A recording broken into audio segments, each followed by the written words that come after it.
I have never played Final Fantasy VII before. What?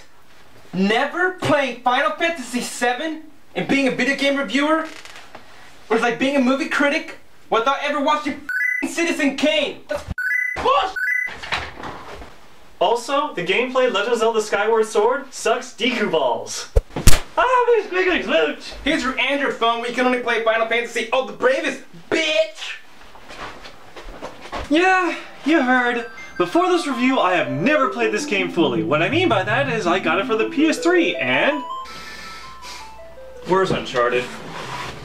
Tried to play on that PSP. Where's Uncharted 2? Got the PC version so I could review it, but Fraps made everything run in Matrix. You Fraps! Then I finally got an Elgato game capture. It's right in your back pockets. Game capture for the sexy. Nice pants. The reason why I never really found myself motivated to play this game is for 3 reasons. The first, I really hated all the Popeye arms everyone seemed to have in this game. I half expected Popeye the Sailor Man to be a hidden character. The second reason is that I've watched Advent Children and played Dirge of Cerberus. Both are horrible gateways into the Final Fantasy universe and are just plain boring. And the final reason is, I know all the spoilers. Spoiler warnings, by the way, for the 3 of you who have not played this game. Aerith dies. Shinra is a douche because they're draining the life from the world. All of Cloud's skills about being a soldier from his friend Zack. And Sephiroth wants to Majora's Mask the world because he has mommy issues.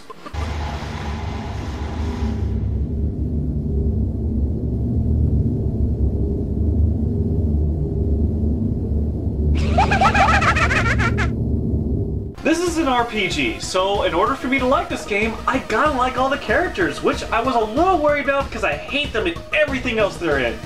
But in shocking truth, I like all of them. They all bounce off each other really nicely, and their backstories are surprisingly pretty good. So let's make fun of all of them! First we have Cloud, the emo, who has a huge sword because penis joke everyone's already done. Cool thing is, I can name the characters whatever I want. So, he will be named Emo Popeye because every time I'm seeing him in anything, he speaks all monotone.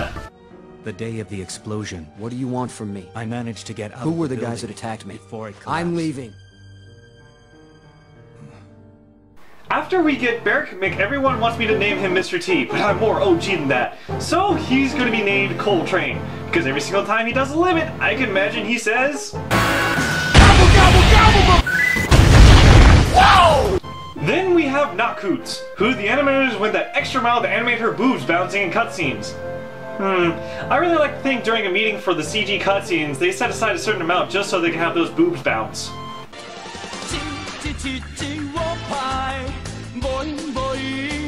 I call her metal boobs. That's mostly due to the fact that when she took a huge blast to the boobs, only to walk it off later that day. Only metal would have been able to withstand that force. Also, when they threw this magnet at her, that happened.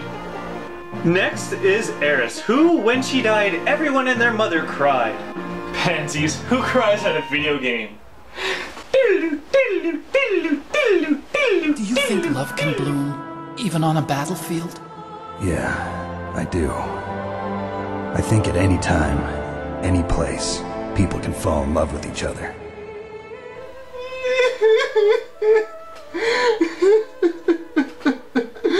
That's right. If love can bloom on a battlefield, then it can bloom for you. Leonardo DiCaprio.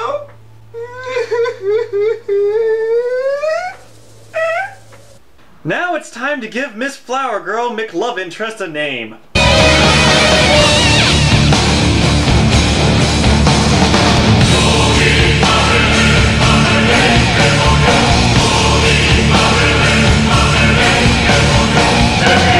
I got nothing. Next. We have Red 13, who's like a lion type thing that can howl, but whatever. That when he was first introduced, Hojo the scientist tried to have him and Aerith mate because they are the last of their kind. So with this guy's thinking, we can solve the Bengal tigers from going extinct if we have them mate with our women. I don't think I'd mind the outcome though. Somehow, I don't know how, Hojo seems to be a pimp with the ladies. Come on, lady!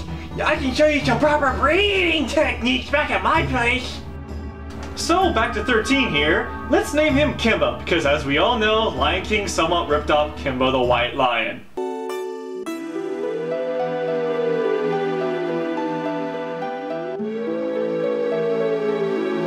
You must take over, Kimba. Next, we have the deadliest ninja ever.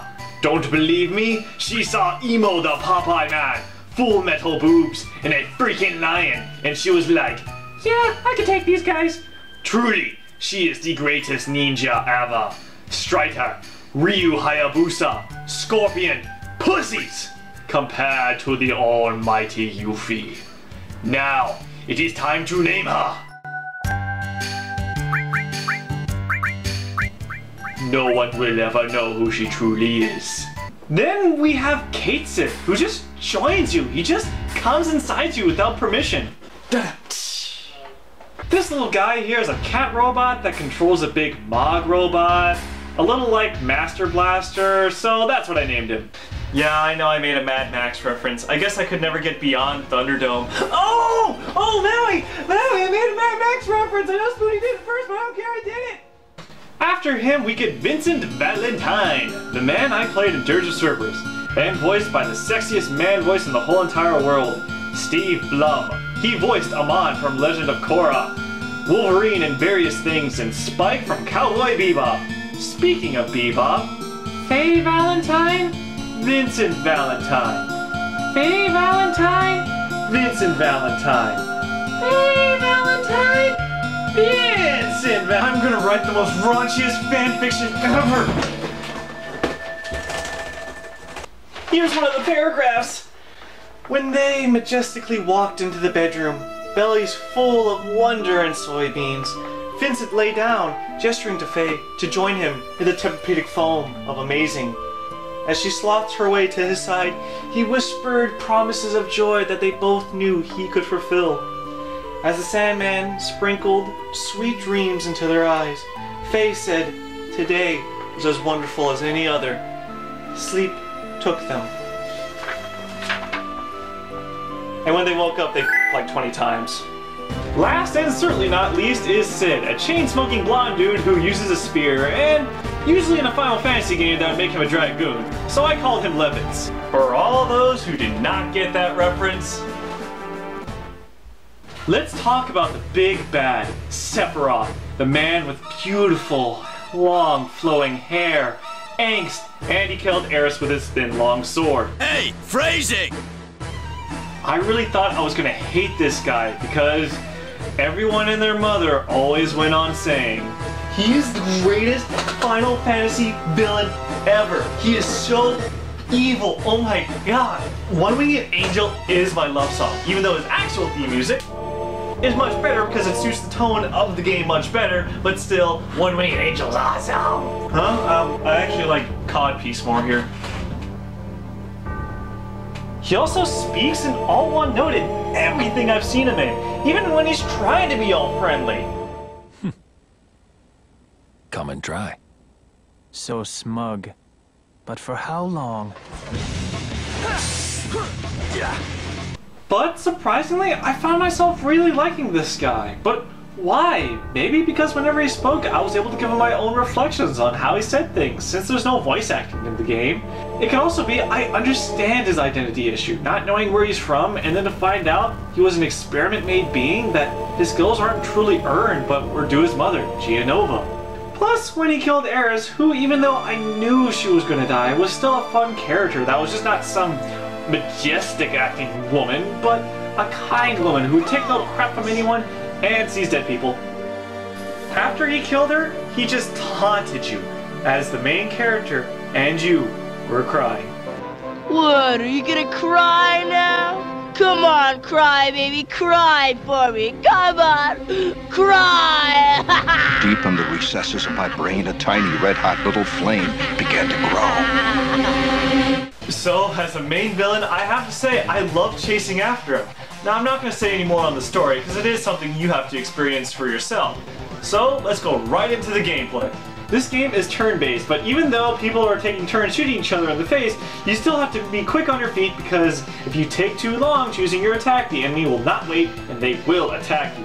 And if you think combat is still too slow for you, you can always just turn that up. And you don't learn spells by normally leveling up. You actually learn spells by equipping and leveling up materia, which depending on which one you equip, will change your stats around. And when you max out a level, it actually fires out a new one. So if you want that rare materia, just max out the level.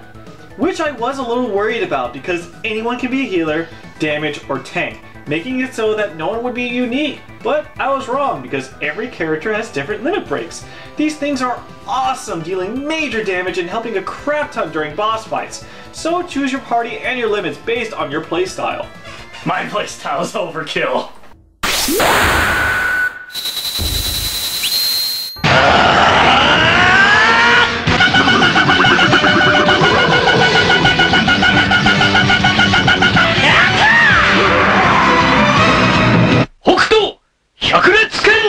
Last note on the gameplay, there's a lot of minigames, most of them just being there, to be honest, kind of boring.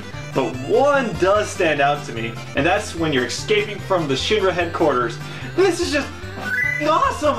I kind of felt like Arnold in Terminator 2, but with a sword and blonde and anime, and it was just, yeah! It was awesome! The graphics.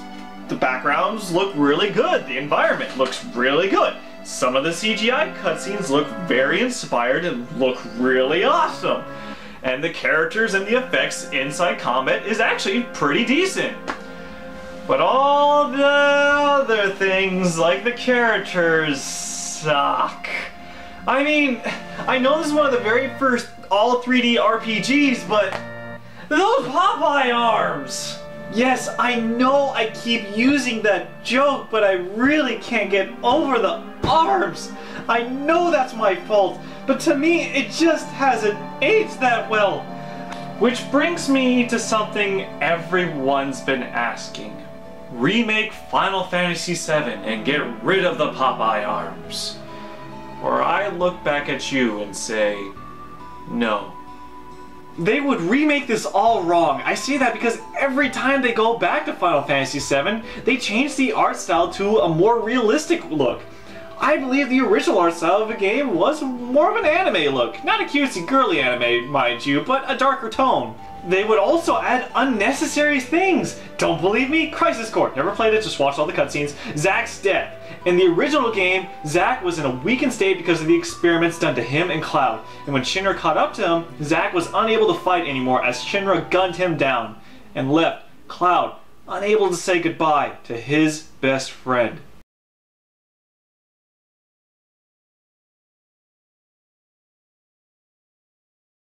Nope! Said Square Enix, that's not sad enough! Let's make it so that he hid Cloud behind a tiny little rock where Shinra would never find him! Make it so that he fought a whole army because, you know, you're just so strong after experiments, and when he got shot point blank, he was able to say goodbye to his friend, and Cloud was able to say, I won't forget. except you did! Because a week later, you took his identity because your mind was in such a mental broken state, it created an illusion for itself! My name is Cloud. Soldier. First class.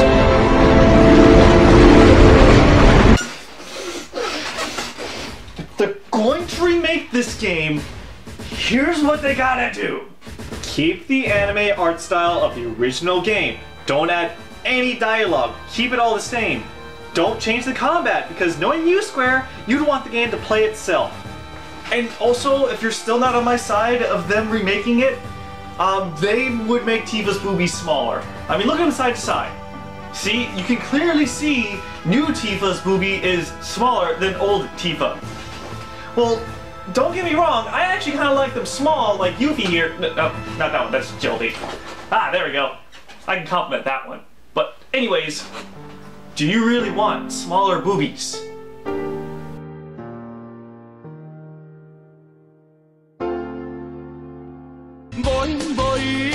And with that, I happily give this game a 10 out of 10. Sure, the graphics haven't aged well with the Popeye arms and all whatnot, but the story is still a lot of fun with some plot twists that I didn't see coming. And the combat is fast and really fun to get into and customize. Well, if you don't mind me, I'm gonna go on a date with Yuffie. Alrighty, Cloud. You're on a date with a 16-year-old ninja. Most 22-year-olds do that, right? Right. Alright, now you have to be real careful what you say, because she could kill you and send you to heaven. Wait a minute. I could already be in heaven, but not dead. Oh my god.